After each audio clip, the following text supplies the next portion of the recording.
Hello, my name is Akanksha Srivastav and I am the founder of Akanksha Srivastav Foundation. We lead India's and potentially Asia's largest cyber safety initiative. And today's topic for conversation is going to be impossible is nothing. Even the word says, I am possible. How did I come about to discovering this in my life? And three interesting lessons which I learned, I would love to share with you. I hope it resonates with you. So first let me give you a background of where I come from and where I studied. My father was a banker and we were getting transferred every 2 years, 3 years. And those days were not days of Google, Facebook, Instagram, which you cool kids use and keep in touch with each other. And every time we got transferred, I had to make new best friends. I had to learn new languages, Kannada, French. I was in Bangalore, I was in Pune, and it used to really frustrate me. And my father used to say, when you will grow up, you will understand the value of staying in different places, studying in so many beautiful schools. I did not understand it at that point in time, but today I do. You can put me in any part of the world, it really doesn't matter. I appreciate different cultures, I appreciate different languages, different food, and I have seen so much of our beautiful, beautiful country. And also coming back to those days, there was no internet really. There was very little exposure and there were not so many choices of careers. One obvious choice for nerdy kids like me. Yeah, I was one of those annoying kids, who was always topping classes and wearing 2 plaits and going to school, sitting in the last bench because I was so tall. One of the obvious choices was civil services. IAS ban jao, IPS ban jao. So my father started grooming me and started influencing my mind to prepare towards becoming an IAS officer. And that started when I was as young as, maybe in my 6th or 7th standards. And there I was, acing all my exams and topping my schools, college, university, everywhere. And I continued to play some sports, but it was home, sports, studies. And the time to appear for IAS exams started coming close. I was like that dark horse, that bet in our entire family and colleges that she's gonna make it in the first attempt, right? And then tragedy struck. Just 2 weeks before my IAS exam, after a prolonged illness, I lost my mother. And grief just engulfed me. I was a kid. And I did go to the examination center, but something in my heart just did not agree to writing that exam anymore. I didn't know what I was going to do. I had spent years studying for this. And as if that was not enough, just at that moment, my father got transferred too. And we came into this big concrete jungle called Mumbai where I knew nobody. And that wasn't the end of it. Just at that time, my father also got diagnosed with last stages of a terminal illness. And I had to take some very quick decisions. I needed to do something which would give me more time with my father. He needed my care. I was an only child. And that's when I decided, it's all right. I've spent a lot of years of my life studying for a particular career. But what can be more important than your parents' life? And I said, how about I apply all my communication skills, all my thinking skills, all my creative skills, and how about I turn an entrepreneur? And I said, I'm going to go ahead and I'm going to launch my own entrepreneurship firm. And what is the first thing you think everyone told me at that time? Remember, this was almost 17, 18 years ago. There were no entrepreneurs and not really any VC firms, and having a startup was not cool. Those were days when people really admired people who joined an organization and retired from it. Then you were very stable, right? If you did not work in one organization for more than 8-10 years, you were not stable really in people's minds. And I came from a family of, bankers, judges, lawyers, all of them. And I said, never mind. I'm going to try this in any case. Lesson number 1. Sometimes opportunities come cloaked in trauma, and we are so engulfed in it that we can't see ahead that little ray of hope. Open your eyes. Ask, what is the situation trying to teach me? What is that one door which is open for me? Take that chance. Take that step. Maybe something wonderful is awaiting for you on the other end. Well, so I went ahead and launched my entrepreneurship firm, a brand strategy firm. And every single person who knew me said, it's not going to be possible, impossible. What are you really going to make out of it? And I said, well, we'll try. Just because it hasn't been done before doesn't mean that it can't be done right now. But somehow life had very different plans for me. And very early into this journey, I lost my father as well. And here I was in this big city with no other family, with no other support. I really felt like I was drowning. I was getting pulled into quicksand. But I want to tell you one thing, that it's extremely easy in life to give up. But it's really difficult, and it's the right thing to do, to fight. And I said, I'm going to stand up and become the person my parents educated me to be, the values they gave me. They worked hard to put me in best schools, best colleges. I was not going to give up on their dream of who I could be. And the only way I was going to beat all the challenges was hard work. And this brings me to my lesson number 2, which I learned, that life doesn't work with plans. Life is not a dotted line. It's not a straight line.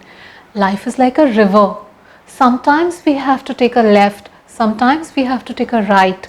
And when we are met with huge rocks on our way, we raise our level and go over those rocks, right?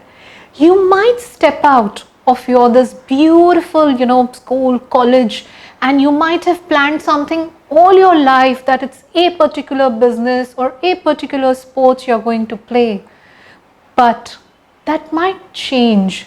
You might be, presented with a situation which is not according to your dreams of many years. Doesn't mean your life is coming to an end. जब मोड़ आ जाए तो मुड़ जाना चाहिए. That's not the end of life. It's just a different perspective. I worked really, really, really hard, and with Almighty's grace and all the hard work and all the blessing of people around me, we managed to get some of the largest brands to work with us. I started reaching out to global brands, who wanted to make their market entry in India. We consulted Deloitte Consulting, Axel Partners, Red Hat. I've worked with Australian cricket players. We've worked with publishing houses and National Stock Exchange, Barclays Wealth, you name it, we did it, right? Everything was going well until it didn't. 5 years ago, I experienced a very traumatic case of cyber stalking. That's a story for another day. But it went on for a year and a half. And despite all the, virtues of being an intelligent person, fairly well traveled, exposed, I have very, very strong relationships in the network.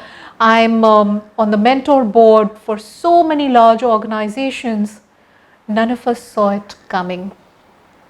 When that happened, it almost killed me. And I'm not saying that for any dramatic effect. I mean, it almost killed me. It was a matter of maybe a few years here or there, or I wouldn't even be alive talking to you. Yeah. But when that happened, it triggered my interest in what the hell is happening with cyber safety in this country. Why are we not talking about it enough? Mind you, I'm talking about 5 years ago. And it occurred to me that maybe all my experience of marketing, scaling, team building, branding, strategy, communication skills. Maybe they were all leading me to a point where I could do something about such a large problem looming over us. And I said, yes, I'm going to launch an initiative and we are going to teach cyber safety. But how? I wasn't a cyber safety expert. I did not come from a huge business family. I did not come from a civil services background. I just knew I wanted to do this. I wanted to do this for people in the next generation, for people like you who are watching, for people who are completely unaware of the dangers or how to use technology mindfully. I started studying and I went and met every criminologist, psychiatrist, psychologist, police officer, anyone who would be willing to give me a hearing. I went for it. There was a lot of pushback. It really wasn't easy. Let me not pretend that this was very easy or very pleasant in the beginning. But I want to tell you one thing. There's a little voice inside us. There's a little voice inside our heart which tells us the right thing or what is possible. Listen to it. Because by any rationale, by any business plan, if I write down what I wanted to do many years ago about this initiative, trust me, it shouldn't be possible. There's no rationale to it that it should be possible. But today, 4 years after having launched this initiative, I'm very happy to tell you it is India's largest cyber safety initiative. We have conducted almost 250 plus workshops in 4 years, and imagine last year was COVID pandemic, right? We have saved children from sex trafficking racket.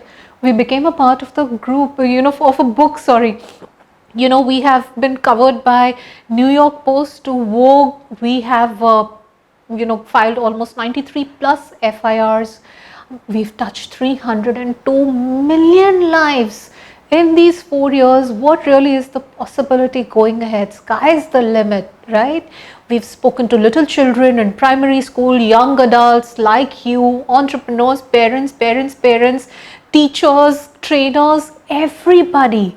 And we are continuing to teach the mindful, the good use of technology. How can we use it for social good? We are the only functional, private, artificial intelligence enabled chatbot helpline in our country for cyber safety. Can you imagine? And how did all this come about? I'm applying the experience of those 15 years of entrepreneurship onto this. No experience and no knowledge goes for waste. It's about channelizing it into your current dreams. So it really doesn't matter if your dream changed or if your goalpost changed. Everything you have ever studied, everything you have ever heard, you have ever read is going to come to use in some form. We are so proud to be supported by IAS officers, IPS officers, educators, young volunteers like yourself, teachers, entertainers, everyone. This is the community we need to build. This is the kind of knowledge base we want to build, where we have millions of ambassadors who are teaching cyber safety to other people and to the other, not just for our generation. We're probably scraping bottom of the ocean, but it is for the next generation and for the next. We started somewhere. You're going to take it forward somewhere. And this is something, again, now I come back to, you remember my dream of becoming an IAS officer? Well, that's all right. The bottom line of it was to serve the country, to make something good for this country. That's exactly what our initiative is doing. Your dream will find you. That deep-rooted purpose of your life, it will call out to you. Even at times if it looks like, oh my God, I'm not able to align myself to what I really wanted to do. Trust the universe. Each one of us has a purpose in this world, and the universe timing is not off even by a millisecond. Every single person here matters. You matter, I matter, all of us matter. And all of us matter a lot for the world to come. You are studying in such a beautiful educational institution where, Pelham boys, where illustrious families, send their children. You are so fortunate, maybe amongst the top 2-3% of our country, where your families can support your education, where your families can support your dreams. You're protected. You have beautiful teachers who can handhold you. Really, you are the change makers for tomorrow. You're going to go out and you are going to build, space rockets. And flying was supposed to be impossible, right, at some point in time? But it became possible. There's a freaking man who is sending flying cars to moon. Even after seeing it, it still looks impossible, isn't it? Sky's the limit to what you can really do with your knowledge. Live an extraordinary life. And extraordinary does not mean famous life. Even if you educated 10 children. You know why? Because with all the progress we've made and with all the hundreds of satellites we are sending to space, and we have the second largest pool of engineers and doctors, we are still a country where it takes 2,651 days for a Nirbhaya to get justice. And that's just one Nirbhaya. There are so many cases which don't even make it to court. They don't make it to headlines. Children have access to internet and phone. They don't have access to democratized education. Drinking water is not available, right? Who's going to bring the change? You are. And all I can say is that in whatever form and whatever you do, if you can spend 1 minute, 5 minutes of your time every single day and thinking, what is it that my knowledge, what is it that my privilege I can give back to build to this country, it will build a beautiful tomorrow. You would have made an impact on this world. So I'm going to end this with 4 lines from my favorite poet, Dushyant Kumarji, and it goes something like this. It says, हो गई है पीर पर्वत सी, हो गई है पीर पर्वत सी, पिघलनी चाहिए, इस हिमालय से कोई गंगा निकलनी चाहिए। सिर्फ हंगामा खड़ा करना मेरा मकसद नहीं, सिर्फ हंगामा खड़ा करना मेरा मकसद नहीं, कोशिश है कि सूरत बदलनी चाहिए। और मेरे सीने में ना हो ना सही, तेरे सीने में सही, हो आग कहीं भी जलनी चाहिए। My dear Welham boys, I wish you so much love and luck, and if you ever need someone to reassure you that impossible is just I am possible, please reach out to me. I'll be very happy to talk to you.